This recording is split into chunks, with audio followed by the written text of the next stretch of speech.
നമസ്കാരം. ഞങ്ങൾ railway contractors organisation എന്ന സംഘടനയുടെ പ്രതിനിധികളാണ്. റെയിൽവേയിലെ കരാറുകാരാണ്. പ്രത്യേകിച്ച് തിരുവനന്തപുരം ഡിവിഷൻ, പാലക്കാട് ഡിവിഷനിലും വർക്ക് ചെയ്യുന്ന കോൺട്രാക്ടേഴ്സാണ്. ഇപ്പം ഞങ്ങൾ ഇങ്ങനൊരു പത്രസമ്മേളനവുമായി വന്നത്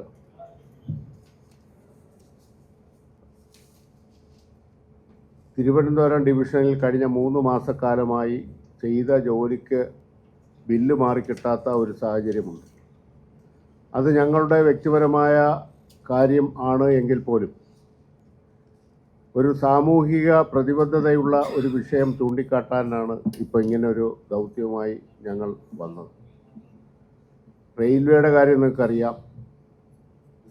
കഴിഞ്ഞ 2 മാസക്കാലമായി കരാറുകാർ ചെയ്യേണ്ട മെയിൻ്റനൻസ് കൃത്യമായി നടക്കാത്തത് കൊണ്ട് വളരെയേറെ പ്രതിസന്ധിയിലാണ്. നമ്മുടെ സുരക്ഷ, യാത്രക്കാരുടെ സുരക്ഷ പ്രതിസന്ധിയിലാണ് എന്ന് സൂചിപ്പിക്കുവാൻ കൂടിയാണ് ഞങ്ങൾ ഇന്നിതിന് മുതിർന്നത്. സിഗ്നലിംഗ് സംവിധാനങ്ങൾ ഉൾപ്പെടെ കാലാകാലങ്ങളിൽ മാസം തോറും നടക്കേണ്ട മെയിൻ്റനൻസ് അറ്റകുറ്റപ്പണികൾ നടക്കുന്നില്ല എന്നുള്ളൊരു വസ്തുത പൊതുസമൂഹത്തിന് മുന്നിൽ അറിയിക്കേണ്ടതായിട്ടുണ്ട്. എന്തെങ്കിലും സംഭവിക്കാതിരിക്കട്ടെ.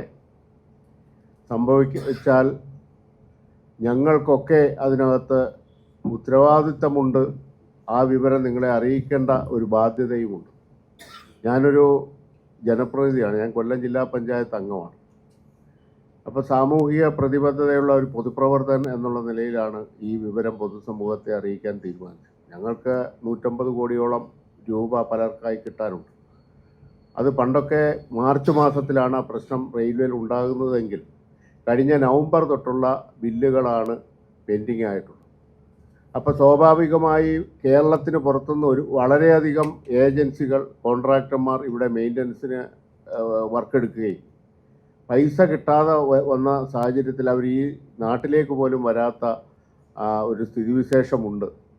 ഡിപ്പാർട്ട്മെൻറ്റ് എഞ്ചിനീയേഴ്സിന് അവരെ വിളിച്ചു വരുത്തുവാനും പറ്റാത്ത സാഹചര്യമുണ്ട്. കാരണം അവർക്ക് പൈസ കൊടുക്കുന്നില്ല, അവരിങ്ങോട്ട് വരുന്നില്ല. നമ്മളിപ്പോൾ അടുത്ത കേരളത്തിലുള്ളവരായതുകൊണ്ട്, ഇവിടെ പരിചയക്കാരായതുകൊണ്ട് കുറേ വർക്കുകളൊക്കെ ചെയ്യുന്നു.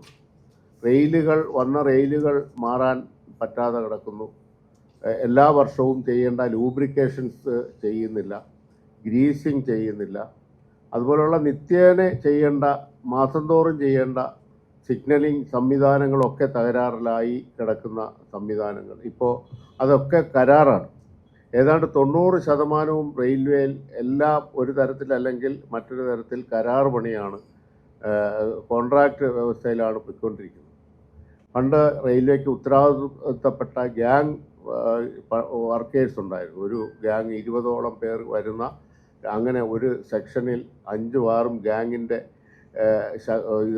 ഉണ്ടായിരുന്നത്. അതുപോലും ഇപ്പോൾ കോൺട്രാക്റ്റ് കൊടുത്തിരിക്കുകയാണ്. പല പണികളും JCB പോലെയുള്ള മിഷൻസ് ഉപയോഗിച്ച് ചെയ്യുന്ന സ്ഥിതിയിലേക്ക് ആണ് വന്നുകൊണ്ടിരിക്കുക. അപ്പോൾ മാനുവൽ പവർ ഒന്നും ഉപയോഗിക്കാൻ പറ്റാത്ത സാഹചര്യമുണ്ട്.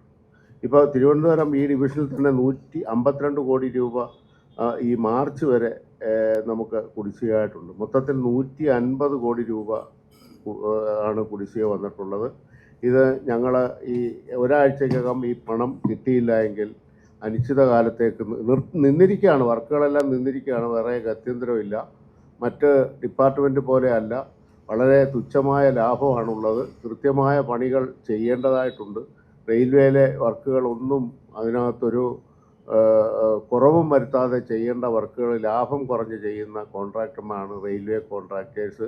അതുകൊണ്ട് ഈ ഒരു മാസമൊക്കെ ഒരു ബില്ല് ഡിലേ ആയിക്കഴിഞ്ഞാൽ നഷ്ടത്തിലേക്ക് പോകും. അങ്ങനെ പണ്ടൊന്നും ഉണ്ടായിട്ടില്ല. കോടിക്കണക്കിന് രൂപ കൺസ്ട്രക്ഷൻ മേഖലകളിൽ, ഇപ്പോൾ തിരുവനന്തപുരത്തും കൊല്ലത്തും എറണാകുളത്തും ആലപ്പുഴയൊക്കെ നടക്കുന്ന ഗതിശക്തി വർക്ക് കോൺട്രാക്ടേഴ്സിനും ഡബിളിംഗ് ചെയ്യുന്ന കോൺട്രാക്ടേഴ്സും ഇതിനേക്കാൾ ഭീമമായ തുക കൊടുക്കാനുണ്ട്. കഴിഞ്ഞ 3 മാസമായി പെൻഡിങ് ആണ്. ഇത് പുറം ലോകം അറിയണം. പ്രത്യേകിച്ച് ഈ സുരക്ഷ നിങ്ങളതിന് ഊന്നൽ നൽകിക്കൊണ്ട് അതിനെപ്പറ്റി ഒന്ന് മനസ്സിലാക്കിക്കൊണ്ട്, ഞങ്ങൾ പറഞ്ഞത് പോരാഞ്ഞിട്ട് ഈ ഡിപ്പാർട്ട്മെൻറ്റിൽ ആരെങ്കിലും വിളിച്ചിട്ട് ഇങ്ങനെയുള്ള പ്രശ്നങ്ങളുണ്ടോ എന്നുള്ളത് അത് പുറത്തു കൊണ്ടുവരണം എന്നുള്ളൊരു അഭ്യർത്ഥനയാണ്. എന്നോടൊപ്പം ഇവിടെ ഉള്ളത് തിരുവനന്തപുരം ഡിവിഷൻ്റെ പ്രസിഡൻറ്റ് വി സുരേഷ് കുമാറാണ്. അതുപോലെ തന്നെ ബിജോയ്സ്, ഇദ്ദേഹം അബ്ദുൽ വാഹിദ് കോൺട്രാക്ട്. എൻ്റെ പേര് നജീബ് മണ്ണേൽ. ഞാൻ ജനറൽ സെക്രട്ടറി, തൊട്ട് മുമ്പ് ഉള്ള ജനറൽ സെക്രട്ടറിയാണ്. ബിൽഡേഴ്സ് അസോസിയേഷൻ്റെ സ്റ്റേറ്റ് ചെയർമാനായിരുന്നു. അങ്ങനെ ഈ സംഘടനയുടെ അഖിലേന്ത്യാ മെമ്പറാണ്. അഖിലേന്ത്യാ സംഘടനയുണ്ട്. അപ്പോൾ അതുകൊണ്ട് ഇതിന് വളരെ പ്രാധാന്യത്തോടു കൂടി ഞങ്ങളുടെ പൈസയേക്കാൾ ഉപരി ഇതിൻ്റെ സുരക്ഷിതത്വം ഇല്ലായ്മ ആണ് നടക്കുന്നത്. അതവർ മൂടി വച്ചിരിക്കുകയാണ്, പുറത്ത് പറയുന്നില്ല. അവർക്കിപ്പോൾ ചെയ്യാൻ പറ്റുന്നില്ല. ഞങ്ങളെപ്പോലെയുള്ള മലയാളികളായ കോൺട്രാക്ടേഴ്സൊക്കെ സഹകരിക്കുന്നുണ്ട്. പുറത്തുനിന്ന് വരുന്ന ഔട്ട് ഓഫ് സ്റ്റേറ്റിലുള്ള കോൺട്രാക്ടേഴ്സ് വരുന്നത് പോലുമില്ല, ഫോൺ പോലും എടുക്കുന്നില്ല. ചെയ്തുകൊണ്ടിരിക്കുന്നവർക്ക് പൈസ കൊടുക്കാത്തതുകൊണ്ട് അങ്ങനെ ഒരു ഭീഷണിയുടെ നടുവിലാണ്. സുരക്ഷിതത്വം ഇല്ലാതാണ് വണ്ടി ഓടുന്നത്. ലക്ഷക്കണക്കിന് ആൾക്കാർ ഡെയിലി നമ്മുടെ നാട്ടിൽ നിന്ന് പുറത്തോട്ട് പോകുന്നുണ്ട്. അതുകൊണ്ട് എല്ലായിടവും ഉള്ള സ്ഥിതി ഇത് തന്നെയാണ്. ഓൾ ഓവർ ഇന്ത്യയിൽ ഈ പ്രതിഭാസമുണ്ട്, ഫണ്ടില്ലാത്ത പ്രശ്നമുണ്ട്. റെയിൽവേ കരാറുകാർ ഇപ്പം വളരെ പ്രതിസന്ധിയിലാണ്. കാരണം എന്ന് വെച്ചാൽ നമുക്കൊരു 3 മാസം കൊണ്ട് ജനുവരി മാസം തൊട്ട് ഫണ്ട് ഇല്ലാത്തതിനാൽ ബില്ലുകളൊന്നും മാറുന്നില്ല. ഇപ്പോൾ പറഞ്ഞ കണക്ക് പ്രകാരമാണെങ്കിൽ നമ്മളവിടെ നമ്മുടെ ഡിവിഷൻ ഓഫീസിൽ വന്നിരിക്കുന്ന നമ്മുടെ ബില്ലുകളുടെ കണക്കുകളാണ് പറഞ്ഞത്. ഒരു ബില്ല് ചെന്ന് അത് പാസ്സാകാതെ അടുത്ത ബില്ല് എഴുതാൻ പറ്റത്തില്ല. അങ്ങനെയും ഇതിൻ്റെ ഇരട്ടി ബില്ലുകൾ നമ്മുടെ പെൻഡിങ് ആയിട്ടുണ്ട്.